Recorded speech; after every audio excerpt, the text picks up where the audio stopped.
Well, Dean Acheson was a brilliant man. His interests really were concentrated in the North Atlantic in terms of his own strong sense of personal commitment. After all, he had played a large role in the building of the Marshall Plan and the construction of NATO, and from a geopolitical point of view, one can understand why this North Atlantic relationship was looked upon as fundamental. He had less interest in the little yellow, brown, black people in various parts of the earth. Dean Acheson's press club speech was very important, not so much for what it exactly said, but how it was interpreted. Well, he described our defense perimeter in the Pacific, and he left Korea out of that perimeter. His speech was widely interpreted as writing off Korea.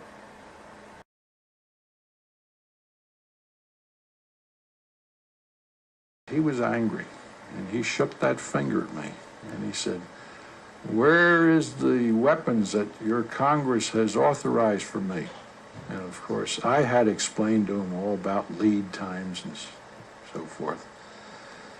But he said, "I'll never forgive you Americans," as he shook his finger in my face. Nobody thought Reed was a Democrat. We used to call him a rather inefficient dictator, rather inefficient totalitarian. And everybody knew this. We knew about some of the atrocities.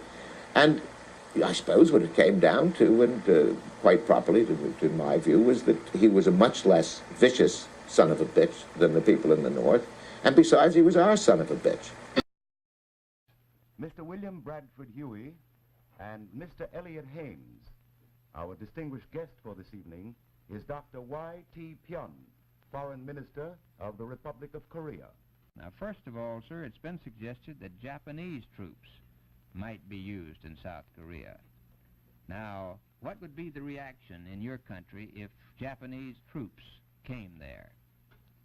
Well, we might be forced to fight Japanese first instead of fighting the communists. You would be so opposed to the Japanese coming there that you might actually open fire on them? Well, probably, yes. Well, now, why does this animosity exist between your country and the Japanese, sir? Well, I may give you a few reasons. First is that the communists in my country will strut, like patriots, real patriots, fighting the Southern Koreans who have Japanese, our former enemy, as allies. Mr. Pyun, do you feel that the Japanese would like to take your country over, to sort of invade it again, as it were?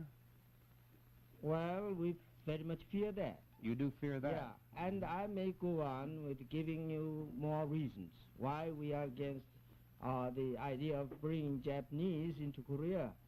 The second reason is that will greatly lower the fighting morale of the ROK forces. If the Japanese came in, your men who are now fighting so gallantly would not want to continue fighting in the same manner. They will always feel the humiliation of having allies as their, the former enemy.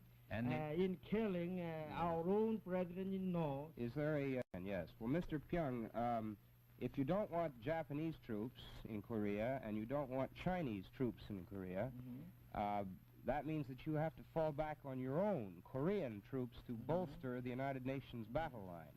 How many troops do you think you might recruit for that purpose? You mean to expand? Yes, expand the ROK military force.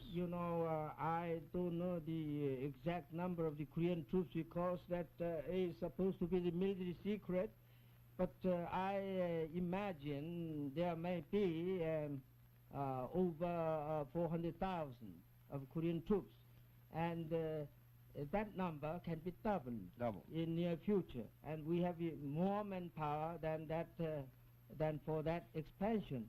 But the question is, how can we, Koreans, with this their disrupted economy, support them in feeding and so on. The problem is then not the number of men, which you can furnish, but how to support them and equip them and keep their families alive at home. Is the economic state of Korea a bad one right now? Oh, it's beyond description. Is there great suffering? Great suffering among your people? Now, in cities, you never notice such, but in outlying countries, people simply vanish by thousands because of lack of food, starvation, and so on. And young men are going to the front for fighting, leave their families, feeding on tree barks and grass, and of course their fighting morale can be very high. Well, Mr. Pyong, it's been several years, or over a year now, that the United Nations has supposedly been helping Korea to reconstruct its economy and rehabilitate its economic life. Apparently they haven't helped very much. Is that right? Well, I don't think so. Indeed, much has been done. But, there are many bottlenecks, because war is still going on. And I may tell you very briefly how things stand where they are now. 15 billions have gone into destructive war that has been limited to my small country for the last 13 months. And only $300 million have gone for rehabilitation and relief. Well, and the greatest bottleneck lies in transportation. In shipping, yes. Shipping. So, well, Mr. Piana, I'm sorry, sir. Our time is up. But I'm sure that our viewers have appreciated these expressions of yours tonight, and thank you for being with us. Well, it's I that should thank you. The opinions you've heard our speakers express tonight are entirely their own. The editorial board for this edition of the Longines Chronoscope was Mr. William Bradford Huey and Mr. Elliot Haynes. Our distinguished guest was Dr. Y.T. Pyun, Foreign Minister of the Republic of Korea.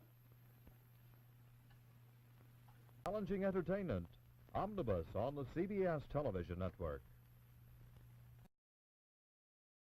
We were disarmed. NSC 68 represented a major decision by the United States to begin to build up its armed forces again. And I think the Korean attack and the Korean War simply confirmed what was already being discussed as a necessity if we were to maintain some peace in the world.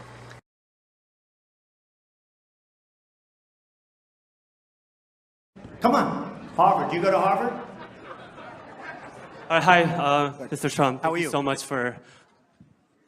Oh, sorry. Thank you so much for coming to speak to us today. I just have a really quick question about something you said earlier this summer about... Basically, you said that South Korea takes advantage of the United States in terms of the defense spending on the Korean Peninsula. Right. You said they didn't pay anything. However, I just want to get the facts straight and say... Are you from South Korea? I'm not. I was born in Texas, raised in Colorado. But I just want to say... I just want to say that, no matter where I'm from, I just like to get my facts straight. And I want to tell you that that's not true. South Korea paid $861 million. Which is peanuts compared to what it's costing. Yeah, but the United States also has geopolitical... Excuse me. It's peanuts compared to what it's costing. It's peanuts. And by the way, they are a very wealthy country. Part of the problem when we talk about, like your question about...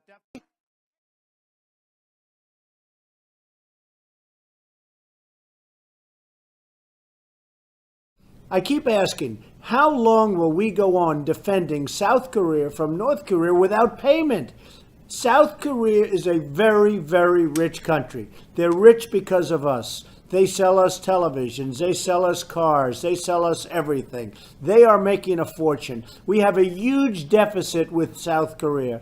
We're doing it for nothing. We're not in that position. When will they start to pay us for this defense? Isn't it really ridiculous when you think of it? They make a fortune in the United States, and then they've got some problems, and what happens? They call the United States to defend them, and we get nothing? Well, we looked at the map and thought that it would be a good idea if Seoul, the capital of Korea, were in our zone of occupation.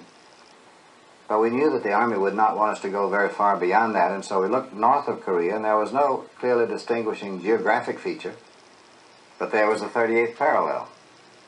And so we came back and suggested that. What none of us there at that meeting from the State Department or the Army knew was that earlier in the century there had been discussions between the Russians and the Japanese about a division of a sphere of influence in Korea along the 38th parallel. Had we known that, we'd have selected any other dividing line. Actually, they accepted the 38th parallel with alacrity. He had less interest in the little yellow-brown, black people in various parts of the earth. And besides, he was our son of a bitch.